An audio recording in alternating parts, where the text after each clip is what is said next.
Well, we're off to Turkey again. Every time we fly, it gets easier as we're growing accustomed to the procedure, security, and wait. It's almost relaxing. This video is a recount of our exceptional experience here buying an apartment, aka Dire, in Turkey. The 12-hour flight to Istanbul was uneventful, as was our finding the proper domestic gate to catch the plane to Denizli. We had no idea what to expect once arriving here, but the airport is actually quite a ways from Denizli city. About an hour drive, I would say. It was of course night by the time we found a taxi. This driver has become a friend since, and we always use him for longer trips. The place we stayed at is called Royal Suites Hotel, right on Ataturk Caddesi, only minutes from Çınar, town centre. Not much of a view, but with all the surrounding buildings, sunrises are still beautiful there.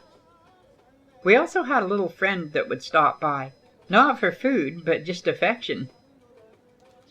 Right away we began doing the tourist thing, all the while keeping an eye out for apartments for sale. Any sign on a balcony that says Satılık is a potential place for us. The first order of business is to get a bus card. Here it is called Denizli Kart, and offers a discount over using cash. Plus it's way more convenient and always works. After some looking around, we decided to have some Turkish kahve to refuel to continue. This is such a lovely part, but in the summer it will be hard to find a seat at this time of day. We contacted a realtor through awkward phone conversations, as my Turkish is still horrible, and the texts are way better as they can be translated. Before we came, we secured a very good lawyer here, first through Ege Kandemir, and her husband speaks some English, so became our invaluable interpreter over the next few days, which really helped. Gina wanted furnished, so that's what we started looking for. The first place we never had a chance to look inside because the realtor's partner had the key. The second place showed signs of water damage up to 2 feet. Not good. The reason was supposedly that somebody had left the tap going and paper had blocked the drain, so it flooded. Nonetheless, that wasn't mentioned in the ad and felt kinda underhanded, so we walked away. The third place, which we had seen while still in Canada, seemed to suit our needs. Brand new, right in the heart of Denizli, and the price was right. So we began with the complex procedure of buying a place in Turkey. Our lawyer arranged a viewing, and we went to have a look. As it's on the ground floor, there's a nice little yard space too. I hadn't deemed this as important, but it sure beats a balcony. The bed will have to go as we want our own bed. We ended up giving the brand new bed to a needy family. The kitchen is quaint but nice. The bathroom more modern than we're used to. The location is great, close to 2 grocery stores and the main strip to Çınar where the buses go everywhere, and there's more grocery stores. New Life, the realtor, would begin the transaction. Buying a property in Turkey is a complex and drawn-out process, and if you're considering this, get a lawyer. She cost a lot, but talked down the price to more than cover her own costs, so we actually saved money by hiring her. First, you need a passport. Keep it accessible because you'll be showing it a lot. Then comes the identity declaration form. You'll need a professionally made ID photo. There are many shops around town to do this, and at least 3 on the main strip, Gazi Mustafa Kemal Boulevard. And you'll need to get at least 6 photos made, as we got 4 and had to go back for more. If you had acquired a lawyer beforehand, you will have already decided on power of attorney, so this form will validate that if required. This is useful after you leave again, so the lawyer can tie up any loose ends on your behalf. This came in handy for us with the utilities. The title deed, called a tapu or tapu senedi in Turkey, is required to continue with the purchase. The present owner of the building must bring it for the final sale, of course. This is exchanged for a new tapu with the buyer's name on it. The valuation can be a few days' wait and specifies what government sees the value at. It almost always is a bit less than the purchase price, which is good, as less taxes. Due to recent incidences in Turkey, earthquake insurance is mandatory everywhere. It's a small amount to be paid regularly, but might be more in places like Gaziantep, which is recently devastated by an earthquake. Here in Denizli, geological activity is very low. If either party isn't fluent in Turkish, a translator must be involved by law. This is so fake misunderstandings can't be used to gain advantage. Conveniently, one is present in the registry and costs a meager $25. The municipality's defined value of the property is used to set the land registry fee. This is 2% for the seller and 2% for the buyer to pay. For the most part, of course, this amount is left to the buyer to pay as part of the purchase price. I sort of remember paying it, but couldn't say for sure. Circulating capital was paid, but I don't remember when and how much that was. It wasn't much. This is to do with the Denizli Büyükşehir Belediyesi, or Metropolitan Municipality. One thing of note, everywhere you go to wait, you'll be offered chai. In the bank, at a cell phone place, in government buildings, and at anyone's place. It's kind of cool really, and is refreshing for sure. What this list doesn't talk about is the method of payment. Part of it had to be in Turkish lira, cash, and the lesser part is US dollars. We were asked to acquire approximately $14,000 in US cash. We'd canvassed all the banks and nobody had that much US money, and I guess they can't bring it in from Istanbul to return there for some reason or other. It turned out this was an error. That amount could be wired to Istanbul in US dollars, which is what we did. The exchange was costly though because it was done outside of banking hours. We knew nothing about that.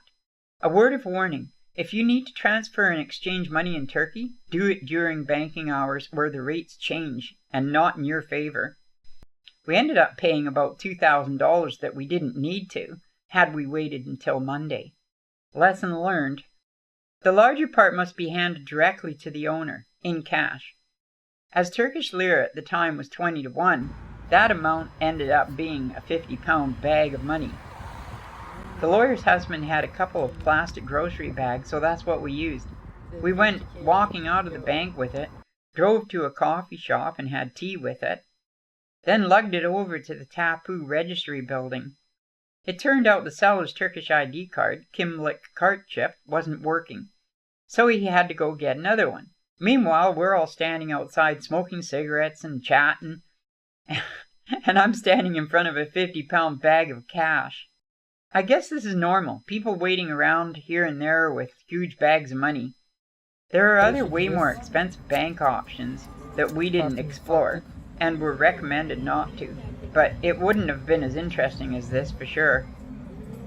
Eventually he came back, and we stuffed all the money into a small suitcase he brought, got the final approvals, and got the tapu. The apartment is ours.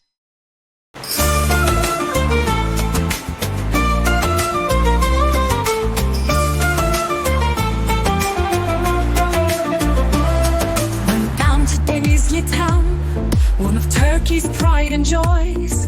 It's not really a tourist town, not too many paraboys, but it's amazing through and through. History originates here, such a mix of all of the new. Every step holds what we revere. Denizli dreams come alive, where the modern meets the past. Feel the spirit's ancient vibe, in this town made to last.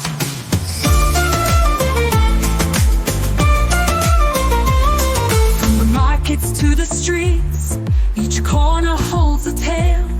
In the blend where culture meets, our hearts will never fail. Denizli dreams come alive, where the modern meets the past. Feel the spirit's ancient vibe, in this town made to last. From the markets to the streets, each corner holds a tale. In the blend where culture meets, our hearts will never fail. Denizli dreams come alive. Denizli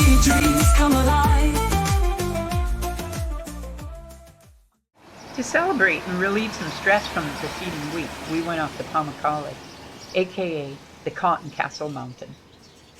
It's a city bus ride away from Denizli, so pretty cheap. This, an amazing geological feature of hot springs and ancient limestone deposits, is also home to the ancient city of Hierapolis. The mountain itself is a 1-kilometer hike, in bare feet, up to the top. Natural infinity pools called travertines were all along the way. We hadn't brought the right apparel to swim, so could only wade through the shallow parts. Gina looks so cool in the scene, don't you think? As you saw, there's also paragliding here, which is of great interest to me, of course. We're only 4 hours from Ölüdeniz too, by the way, my favorite flying place in the world. Hierapolis is something to behold. The ruins are from the 2nd century, built by the Greeks initially, and is still under discovery. You can simply walk up to artifacts and touch them, which is cool. Hierapolis in Greek means sacred city. There's a gated part for acquisitions that are still in very good shape, and a couple of museums for smaller artifacts. I'm not big on history, but it's really impressive what they have done so far. The museums have been built into the original structures. Down below the mountain is a nice duck pond with paddle boats and a little restaurant, a great place to relax and enjoy the sun. There's also paragliding there. 2 major launches and a minor launch can take you out over Pamukkale to north of the town or north of the gate. People have exceed from here to places far and away as well. Pamukkale is just a city bus ride away, so it's nice and close. Back in Denizli, we needed to get some utilities as our hotel time was running out and our new apartment has no heat, water, or power. Farsu, our lawyer, knows someone who works for the power company, so she was able to facilitate getting electricity on right away. But water and gas would take a little longer. The only problem with a ground floor apartment in April is it needs heating, as the marble floor can be still cool at that time of year. Thanks to Farsu's husband, we got water hookup and eventually gas, about 4 days in. It seems you only pay for water when you use it, so on our return 4 months later we were pleasantly surprised with no bill. Utilities here are quite reasonable, probably half of what we pay back in Canada. After shopping for the apartment for a few days, we went up to the Denizli telepheric to get a view of the whole city. It's nothing special, but we've heard there are minibuses going from the top to a high mountain park, a 1400-meter yaylası. We'll have to check that one out next time. I guess today was National Children's Day, as the gondola was totally empty. And after a morning of presentation for the parents, suddenly the bus was full of children and parents, just as we were leaving. So was the telepheric. I guess we timed that just right. I've heard there's also paragliding from the telepheric somewhere, but might be a special occasion thing only. We'll find out in the future. Stocking the house is an ongoing thing, but Denizli is starting to feel more like home now. I haven't been shopping like this since I was in my teens, so it's really a new experience for us. Because we had been staying in an apart-like hotel, I began to invent dishes for supper. So we wasn't eating out every day. We did eat out, though, from time to time. It was 38 outside, probably 40 inside, and here's what's on the TV. WTF. Eventually time ran out and we had to head back to Canada. Oh well, it has been over a month. We'll keep you updated in the future. Thanks for watching.